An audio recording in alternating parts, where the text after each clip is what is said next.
오늘 설교 제목은 이게 뭐야입니다. 이게 뭐야. 지난달에 같이 운동하시는 분이 운동을 마치고 나오는데 이런 얘기를 하는 거예요.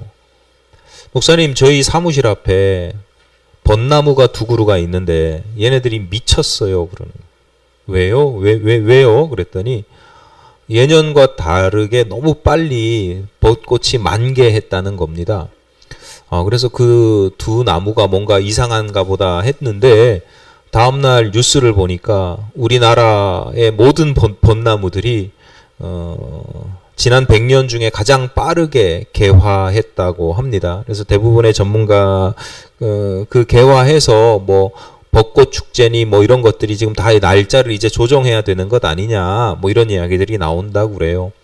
전문가들은 그 원인을 지구온난화, 뭐 기후위기 이렇게 짐작하고 있는 상황입니다. 기후 전문가들은 오래전부터 기후위기를 넘어서 이제 기후재앙이 될 것이다 라고 경고를 했습니다. 기후변화에 대한 정부 간 패널, 이걸 줄여서 IPCC라고 하는데요. 이 IPCC가 2014년도에 제5차 종합보고서를 냈고 지난 3월 20일 6차 몇 년 만에 6차 보고서 종합보고서를 냈는데 2014년 5차 보고서까지의 주된 내용이 뭐냐면 지구의 표면 평균 온도가 너무 급하게 오르고 있다라는 거예요. 예를 들어서 지난 150년간의 지구 온도가 평균 온도가 1.1도 정도 올랐다. 1.1도 오른 거 뭐 어때? 이렇게 생각할 수 있는데 그 정도가 오르는데 과거 지구의 시간이 얼마나 걸렸냐면 보통 한 2, 3만 년 걸린 지구 온도라는 게 오르락 내리락 뭐 빙하기도 소빙하기도 겪었다가 이렇게 하는데 그래서 오르락 내리락 하긴 하는데 문제는 뭐냐면 이게 너무 급격하게 오르고 있다는 거고 2, 3만 년에 걸쳐서 1.1도 오르던 것이 지금 150년 만에 1.1도가 올랐고 향후 몇십 년 안에는 1.5도 이상으로 또 이제 오를 것이다. 그래서 5차 보고서까지의 내용은 뭐냐면 이렇게 오를 거니까 그 온도 상승을 줄여야 된다. 그 경고하고 줄이는 것. 뭐 이런 이야기들이 5차 보고서까지의 내용이었어요. 그러니까 기후변화에서 1.1도 또는 1.5도 오른다는 건 그냥 벚꽃이 조금 빨리 피는 것 정도? 남해안에서 잡히던 생물들이 어자원들이 뭐 동해에서 잡히고 뭐 남해에서는 보도 못하던 열대, 아열대 뭐 물고기가 잡히고 뭐 이런 정도의 문제가 아니라 이제 그런 변화 때문에 생기는 생태계의 불균형이나 뭐 바이러스나 세균이나 뭐 여러 가지 문제 때문에 또는 해안 침식이나 뭐 이런 다양한 문제들 때문에 이건 위기 정도가 아니라 재앙이 닥칠 것이다 이렇게 본단 말이에요. 그래서 5차 보고서까지는 조심해야 됩니다. 줄여야 됩니다. 경고하고 또 경고를 했는데 지난 3월 20일 날 나온 6차 보고서의 핵심 내용은 뭐냐면 그 전에 5차 보고서까지의 경고하면서 목표가 1.5도 이내로 줄여야 된다. 이게 목표였거든요. 근데 6차 보고서에서는 1.5도 이내로 줄이는 거 불가능하다. 2040년까지 1.5도 이내로 줄이는 건 불가능하다.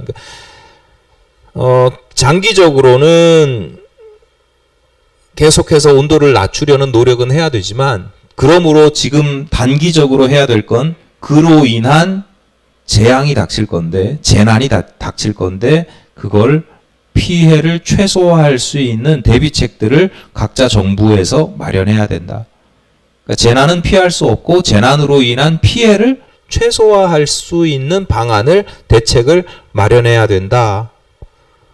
이런 이야기가 지난달 20일 보고된 내용이에요. 모르셨어요? 이렇게 기후 위기가, 그러니까 기후 변화가 이게 위기구나. 또는 이게 이제 그 위기를 넘어서 재난이구나. 재난을 넘어서 재앙이구나. 이렇게 되고 나니까 그제서야 그 가치를 우리가 그렇잖아요. 뭐 잃어버리고 나면 그제서야 발견하게 되는 고마움들이 있잖아요. 소중함이 있잖아요. 그제서야 발견하게 되는 것들이 있는데 그 중에 하나가 예를 들어서 습지 같은 경우입니다. 해안 습지도 있고 뭐 내륙 습지도 있는데 이게 그전까지는 모두 생태계의 보고 정도로 여겼단 말이에요. 거기 무슨 뭐 미생물들도 있고 다양한 생물들이 거기서 있다. 그런 생태계의 보고로서의 그 자원을 뭐 이런 식으로 접근을 했었는데 기후 위기 상황이 되고 보니까 재앙의 상황이 되고 보니까 우리가 생각했던 것보다 습지가 더 귀한 거예요. 그 대표적인 것 중에 하나가 뭐냐면 습지가 탄소를 저장하는 능력이 탁월하다는 거예요. 그러니까 같은 면적의 숲이, 나무가 있는 숲이 탄소 저장 능력이 있잖아요. 우리가 쓰는 탄소를 숲이 저장을 한단 말이에요. 그 숲의 50배래요. 50배. 그래서 미국 같은 데에서는 뭘 하냐면 습지 은행제를 실시합니다. 자연적으로 또는 인위적으로 습지가 개발이 되고 파괴가 되고 없어지면 그만큼의 습지를 따로 다른 곳에 또 동일한 그 습지를 만들어내는 거. 그게 습지 은행제예요. 우리나라가 삼면이 바다잖아요. 그 삼면이 바다고 동해는 습지가 없는데 늪지가 없는데 서해나 남해 쪽에는 이 해안 습지가 굉장히 많이 발달되어 있어요. 그러니까 우리는 조상 대대로부터 정말 귀한 유산을 받은 거예요. 그런데 여태까지 그게 얼마나 귀한지 얼마나 소중한 건지 몰랐죠. 항상 잃어버리고 나면 그제서야 깨닫는 거예요. 몇 년 전에 목사님들 여러분이 한번 같이 가자고 그래서 저 경남 함안에 우포늪지인가 뭐 한 유명한 세계적으로 유명한 그 습지가 있어요. 거기 방문한 적이 있는데 가보니까 뭐 대단하지 않아요. 그냥 습지, 늪지니까 물도 탁하거든요. 저는 동해에서 살았잖아요. 어릴 때. 동해에서 살면 눈앞에 동해 바다가 얼마나 파래요. 뒤쪽으로 산에 가면 계곡물이 얼마나 맑고 막 청량한지 몰라요. 근데 우포 늪지라고 그래서 넓은 늪지를 갔는데 물이 고여 있고 탁하고 물도 수심도 얕고 그냥 보면 자연이라는 게 늘 그렇듯이 자연 상태라는 게 여러분 그렇게 아름답지 않거든요. 지저분하고 막 이렇게. 제가 만약에 그 전에 환경의 문제나 생태의 문제에 대해서 조금이라도 이렇게 책이라도 한 번 안 읽어보았으면 되게 이게 뭐야 이게 되게 하찮아 보였을 거예요. 어떤 사람들처럼 그것을 유원지로 개발을 하거나 뭐 이러는 게 더 낫지 않냐? 인간이 손을 대서 뭔가를 조성하는 게 더 낫지 않냐? 이렇게 생각해 봤을 수도 있어요. 근데 그게 아닌 거죠. 하찮아 보이는 것을 넘어서서 이거 지저분해 이런 것이 사실은 굉장히 우리에게 소중한 역할을 하고 있었다. 귀한 역할을 하고 있었다. 제가 설교 준비하면서 설교 준비하면서 자료를 찾아보니까 어느 기후학자가 이런 표현을 했더라고요. 작은 습지 하나가 만약에 없어져서 그 습지가 탄소를 저장하는 그 능력을 기계로 대체하는 기계를 만든다 그러면 그 기계가 도대체 얼마짜리겠는가.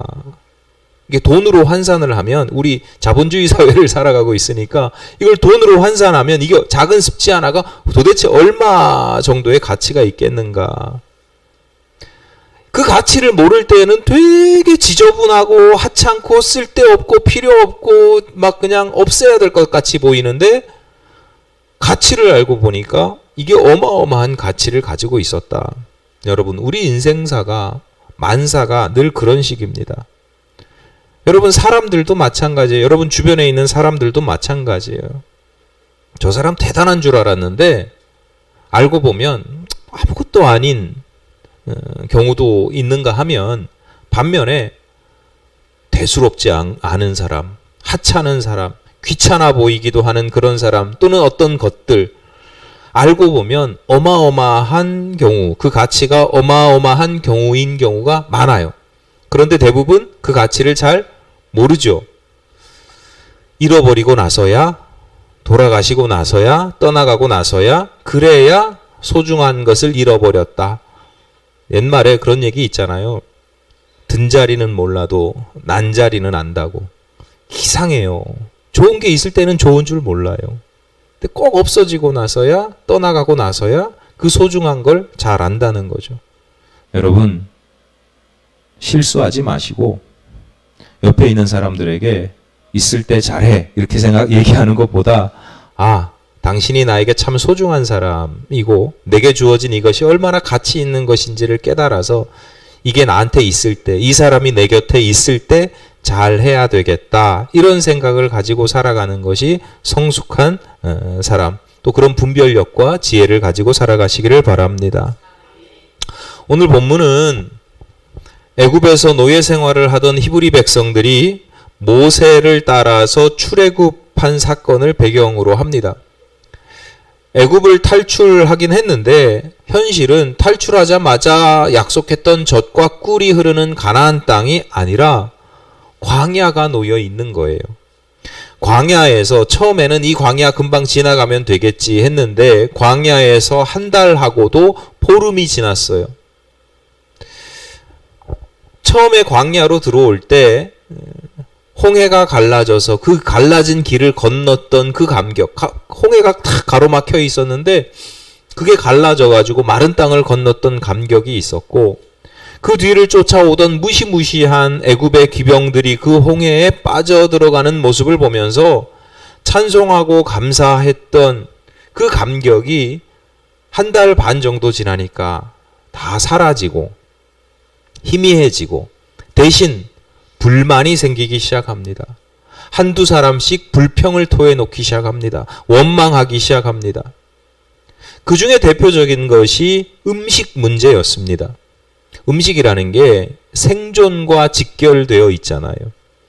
특히 뭐 다른 종교는 잘 모르겠지만 기독교 같은 경우는 음식의 이 상징이나 모티브가 대단히 있어요. 그래서 구약 성경 우리가 만나라는 표현, 오늘 보는 만나도 있고 예수님의 마지막 만찬 성찬도 있고 오병이어의 기적도 있고, 이렇게 음식이라는 게 그냥 음식이 아니거든요. 광야에서 먹을 음식이 없다. 이건 생존과 직결된 문제니까 이들의 원망이나 불평이나 불안함이나 뭐 이런 것들이 어느 정도 이해되는 측면이 있긴 하죠. 그런데 그래도 이건 아니지 싶은 독자로서, 성경을 읽는 독자로서 이건 아니지 싶은 부분이 있는데, 그게 뭐냐면 그 사람들이 먹고 사는 게 힘들다 보니까 과거 애굽에서의 식사를 그리워합니다. 거기서 탈출할 때, 애굽에서 탈출할 때 그 강제로 데리고 온 게 아니거든요. 나오고 싶은 사람들 나오게 한 거란 말이에요. 그런 무슨 얘기냐면 애굽에서의 노예 생활이 이제 싫다는 거예요. 자유를 원했다는 거예요. 젖과 꿀이 흐르는 가나안 땅으로 가겠다는 거예요. 그런데 나왔는데 다시 그때가 좋았지 뭐 이러는 거예요. 그것을 넘어서 심지어 자유, 구원, 해방을 주신 하나님과 모세를 원망하고 심지어 돌로 쳐 죽이려고까지 하는 모습을 나중에 보입니다. 오늘날에도 비슷한 일들이 종종 생깁니다. 예컨대 출애굽이나 홍해를 건넌 사건은 우리가 그리스도를 믿고 예수를 그리스도로 믿고 구원의 반열에 들어선 것에 비유할 수 있습니다. 그런데 내가 예수 믿었어요. 구원 받았어요. 그런데 내 삶의 자리는 여전히 내 삶의 자리가 갑자기 젖과 꿀이 흐르는 가나안 땅으로 변하지 않거든요. 예수 믿으면 복 받고 천국 간다 뭐 이런 이야기 듣고, 예수 믿으면 교회 다니면 좋아 이런 이야기 듣고 예수 믿기 시작했는데 내 삶은 여전히 광야거든요. 어떨 때는 예수 믿지 않았던 노예 생활을 하던 애굽보다도 내 지금의 삶의 자리가 더 황폐해 보이기도 하거든요. 그래서 예수 믿지 않던 시절, 예수를 좀 덜 믿던, 믿음이 좀 덜하던 그런 시절이 그리워질 때도 있습니다. 하나님 괜히 믿었나? 뭐 이런 생각. 이렇게까지 열심히 믿어야 되나? 뭐 이런 생각들. 교회 다니지 않는 사람들이 부럽기도 하고, 내가 하나님을 믿음으로 말미암아 세상에서부터 자유로워졌어, 이런 생각, 이런 느낌이 아니라 내가 하나님을 믿음으로 인해서 오히려 세상의 자유에서 자유를 잃어버린 것 같은, 하고 싶은 것도 못하고, 이해되는 측면도 있어요. 왜냐하면 저도 그렇거든요. 저도 괜히 예수 믿어가지고, 괜히 목사가 돼가지고 뭐 그런 생각이야 들 수 있죠. 그런데 이게 순간순간 그런 순간들이 있을 수 있어요. 그런데 이게 도를 넘어서서 하나님을 원망하고 비난하고 실제로 과거로 애굽으로 돌아가기도 하는 사람들, 그런 경우들이 있다. 죄로부터의 자유보다는 죄를 짓는 자유를 원하고 누리고, 그래서 풍요와 향락을 추구하는, 하나님과 함께하는 것보다 돈이 더 좋아. 때로는 그런 고민들을 해요. 하나님 존재, 믿는 사람들 중에 하나님 살아계시는 거 맞나? 하나님 존재하시는 건 맞나? 역사하시는 건 맞나? 그런 의심을 토로하거나 고민하는 경우가 있는데요. 상당 부분 심리적으로 들여다보면 그 가운데는 내가 하나님 믿는 바람에 내 삶이 지금 힘들어서 그래요. 내가 원하는 삶을 살지 못한다고. 세상에서의 자유, 이런 세상에서의 향락, 풍요, 이런 것들의 결핍 때문에 그것이 하나님의 부재, 하나님이 살아계시지 않아, 역사하지 않아, 이렇게 생각하게 되는 이유가 되기도 해요. 하나님 입장에서, 우리를 구원하신 하나님 입장에서 얼마나 괘씸하겠어요. 그런데 하나님 오래 참고 기다리시고 나아가 교훈을 주시거든요. 내 삶의 자리가 여전히 황폐한 광야지만 하나님께서 아니야, 내가 너와 함께하고 있어 라고 하는 사실을 깨닫게 하실 때가 있어요. 그러니까 실제적인 도움을 주실 때도 있어요. 본문 12절입니다. 내가 이스라엘 자손의 원망함을 들었노라. 그들에게 말하여 이르기를 너희가 해질 때에는 고기를 먹고 아침에는 떡으로 배부르리니 내가 여호와 너희의 하나님인 줄 알리라 하라 하시니라. 그래? 그러면 내가 살아있다는 걸 보여줄게. 아침마다 떡을 공급하시겠다는 거예요. 그래서 광야의 히브리 백성들이 광야 세월 시간 내내 떡을 먹게 되는데, 아침마다 떡을 먹게 되는데 그 떡을 만나라고 부릅니다. 그들이 만나라고 부르게 된 이유가 있습니다. 본문 14절입니다. 그 이슬이 마른 후에 광야 지면에 작고 둥글며 서리같이 가는 것이 있는지라. 이슬이 마른 후에 광야에 뭔가가 있는데 이게 다 처음 보는 거예요. 도무지 뭔지 알 수가 없어요. 그래서 그것을 뭐라고, 그 형태를 묘사하고 있는 거예요. 생긴 게 작고 둥글고 서리같이 가는 것이 있었다. 대충 이미지가 그려지십니까? 저는 저 귀리나 뭐 이런 모양처럼 생각이 되거든요. 작고 둥글고 좁쌀 뭐 이 정도 뭐 가는. 15절입니다.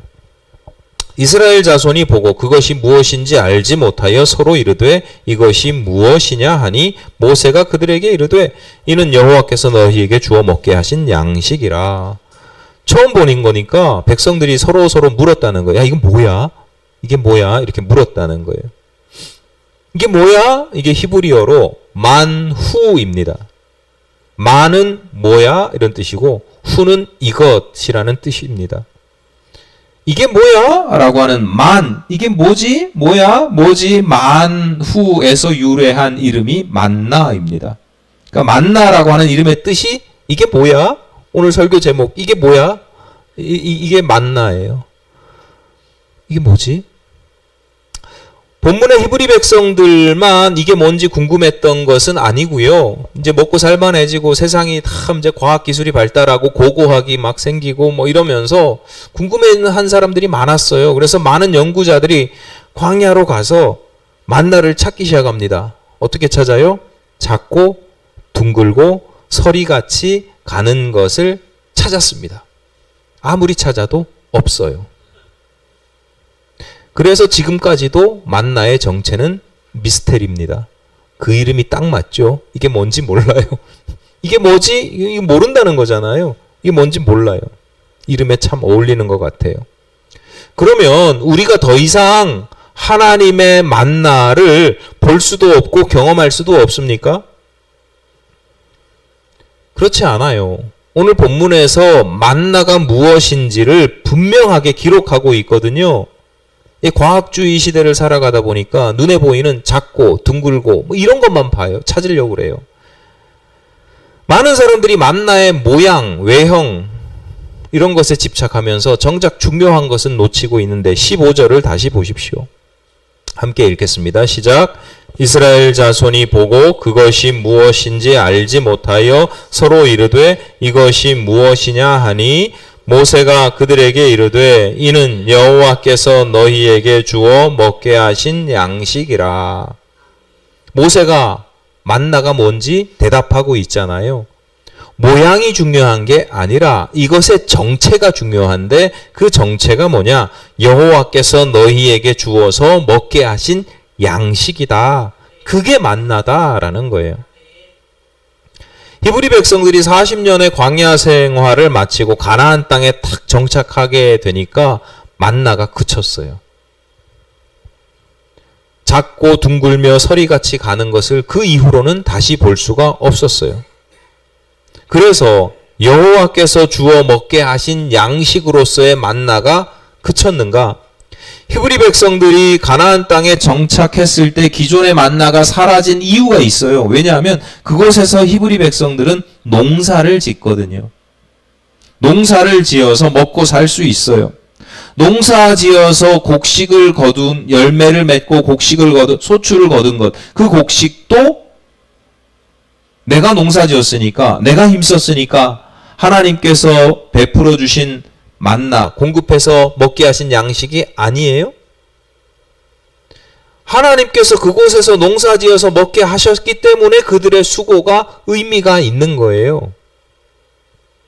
여전히 모양은 달라졌지만 가나안 땅에서 농사 지어서 거두어서 먹게 되는 것이 히브리 백성들에게는 하나님께서 베풀어 주신 만나란 말입니다. 오늘날 우리들도 하나님께서 베푸시는 양식을 경험합니다. 내가 수고해서 내가 농사지어서 얻는 것이라고 해서 하나님께서 베푸신 것이 아니라는 착각은 내려놓으셔야 돼요. 하나님께서 그 땅을 허락하셨고 하나님께서 수고할 힘도 주셨고 나아가서 씨 뿌리고 뭐 농사 짓는다고 열매를 맺습니까? 얼마 전에 지금 첨단 과학기술이 이렇게 막 발달하고 농사를 스마트팜이고 공장이고 이렇게 짓고 그렇게 농사를 짓는 이 시절에도 농부들이 하는 말이 뭔지 아십니까? 농사의 반은 하늘이 짓는다 그래요. 하늘이 짓는다. 비가 때를 따라서 비가 내려야 되고 바람이 불어야 되고 햇빛이 있어야 되고 농사의 반은 하늘이 짓는데요. 지금도 그래요. 여러분 내가 수고하고 내가 머리 쓰고 내가 막 해가지고 그 내가 얻은 게 내 힘으로만 얻은 게 아니잖아요. 광야에서 하늘에서 만나가 내렸다는 것도 마찬가지예요. 그 만나가 내 집 앞에 툭툭툭툭 떨어져서 내린 게 아니에요. 내 입 안으로 그냥 아침마다 들어온 게 아니에요. 하나님께서 만나를 베푸실 때 조건이 있었거든요. 첫 번째는 탐심을 금하게 하십니다. 만나에는 유효기간이 있었어요. 하루예요. 다음 날이면 다 썩어버립니다. 그러니까 하루치만 딱 걷어야지 내가 다음 날도 먹을 거야. 그 다음 날 내가 무슨 일이 생길지 모르니까 그 다음 날 것도 거둘 거야. 그럼 거두면 거둘수록 쓰레기만 늘어나는 거예요. 여러분 그런 경험 해보신 적 있으시죠? 이게 싸다고 그래서 많이 사놨는데 냉장고에서 썩어가가지고 쓰레기 봉투 채워서 돈 내고 버릴 때 참 아깝잖아요. 그런 시행착오를 벌써 수천 년 전에 했었어요. 그래서 하나님이 만나를 거둘 때 탐심을 내려놔야 된다. 하루치만 거둬야 된다. 또 하나의 조건이 뭐냐면 그렇기 때문에 만나는 매일매일 거두어 드려야 돼요. 이스라엘 백성들이 큰 진을 쳤거든요. 성막을 중심으로 해서 사방으로 아주 넓은 수십만 명, 그 남자들만 수십만 명, 가족들도 포함하면 한 200만 명 정도가 되는 어마어마한 진을 쳤단 말이에요. 근데 그 진 안에 만나가 떨어지는 게 아니고 생기는 게 아니고 그 진 바깥에 뜰에 만나가 생겨요. 그러니까 아침마다 사람들이 이슬이 탁 사라질 때니까 아침 아주 이른 시간, 새벽 시간에 진 밖으로 나가야 돼요. 걸어가야 돼요. 가장자리, 진의 가장자리에 있는 사람들은 좋았을 것 같아요. 나가자마자 바로 들판이니까. 근데 가운데 있는 사람들은 미치는 거 아니에요? 들판까지 왔는데 그것도 힘들어 죽겠는데 이미 다 걷어갔어. 그러면 더 가야 되잖아요.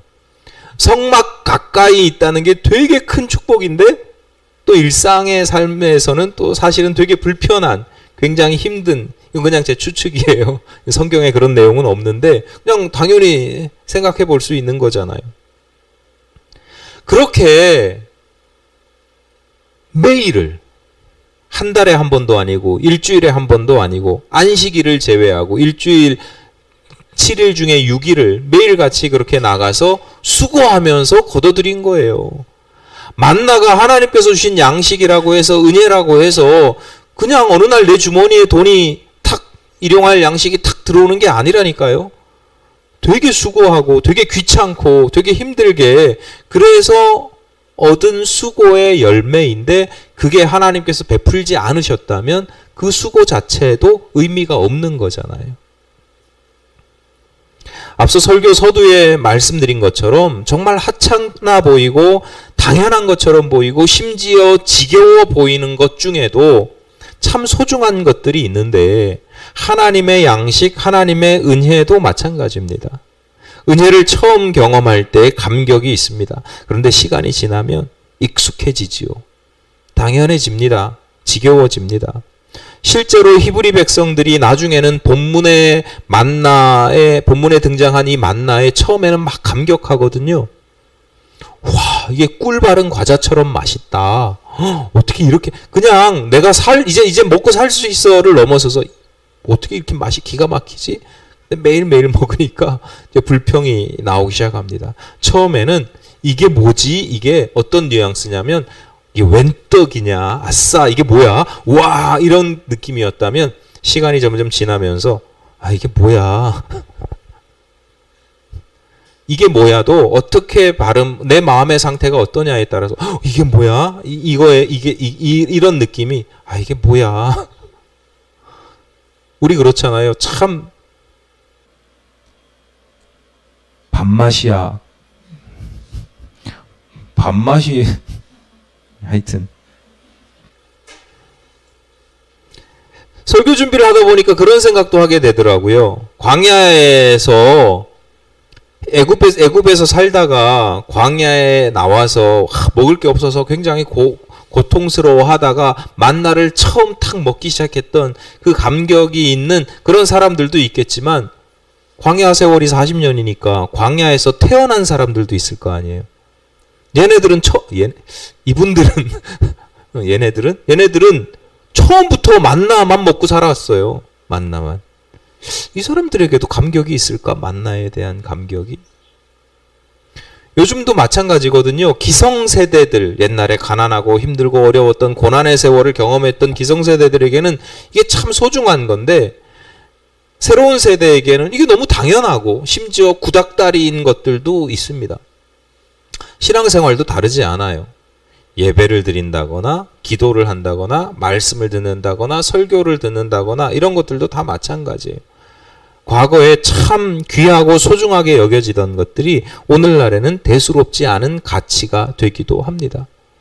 박해를 받고 핍박을 받고 신앙생활 자유롭게 하지 못하던 시절에 성경책 한 권이 얼마나, 일제강점기를 지냈을 때 찬송가에 일본 순사들이 먹칠로 그냥 시커멓게 이렇게 독립이나 이런 쪽으로 관련되는 거, 싸움, 투쟁 이런 거과 관련된 거 먹칠 다 하고 최리굽기 못 읽게 하고 이러던 시절을 지냈던 사람들에게 성경의 소중함이, 근데 우리는 벌써 저만 해도 성경책이 집에, 죄송한 표현이지만 굴러다니는 게 몇 권인지 모르겠고 그렇게 소중하지 않아요. 책이지 인터넷으로도 볼 수 있고 그 책을 소중하게 여기라는 게 아니라 우리 처음부터 너무 좋았으니까 가지고 있었으니까 이게 뭐 크게 그렇게 감격이 없는 거예요.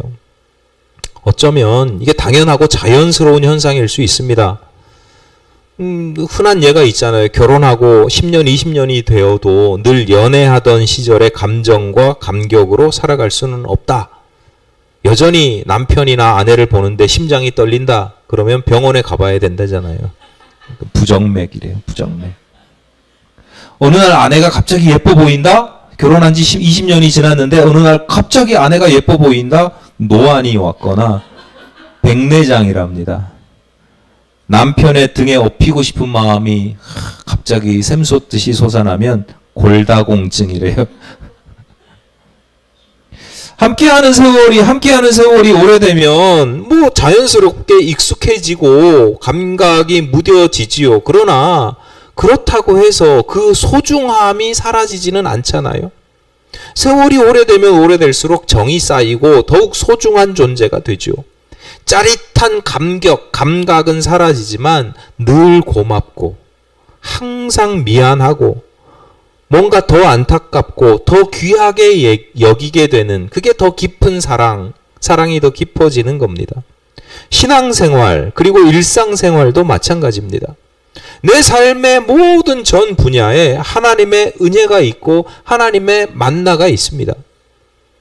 처음 받을 때는 이게 뭐야? 이야 웬 떡이야? 그런 감각이 무뎌져도 그래도 하나님께서 내게 베푸신 양식이요 은혜라고 하는 의미로서의 만나는 갈수록 더욱더 풍성해져야 된다. 그런 만나에 익숙해지고 당연해지고 지겨워지는 것이 아니라 그 가치를 정말 잘 깨달아 알면 알수록 그 사랑이 더욱더 깊어지고 더욱 소중히 여기게 되고 귀하게 여길 줄 알아야 된다. 그게 성숙한 인생이고 성숙한 신앙인이다 라고 하는 것입니다. 여러분 본문에서 말씀하시는 만나는 히브리 백성들에게 기적과도 같은 일이었습니다. 그리고 하나님은 그 기적을 매일 아침마다 내려주셨습니다. 뒤집어 보면 오늘 우리의 일상에서 매일 누리는 평범한 일들, 우리는 처음부터 그냥 계속 그걸 누리면서 살아왔기 때문에 너무 익숙하고 지겨운 일들도 따지고 보면 하나님께서 우리에게 매일같이 베풀어 주시는 기적일 수 있습니다. 하나님의 은혜를 은혜로 볼 수 있는 분별력, 나아가 그 은혜를 복되게 누리고 이를 통해서 더욱 성숙하고 깊어지는 신앙인으로 살아가시기를 간절히 바랍니다. 하나님 여러분 곁에 계실 때 잘 하시고요. 여러분 옆에 있는 사람들, 여러분이 가지고 있는 모든 것들 가지고 있을 때, 곁에 있을 때 귀하게 여기고 잘 하시기를 간절히 바랍니다.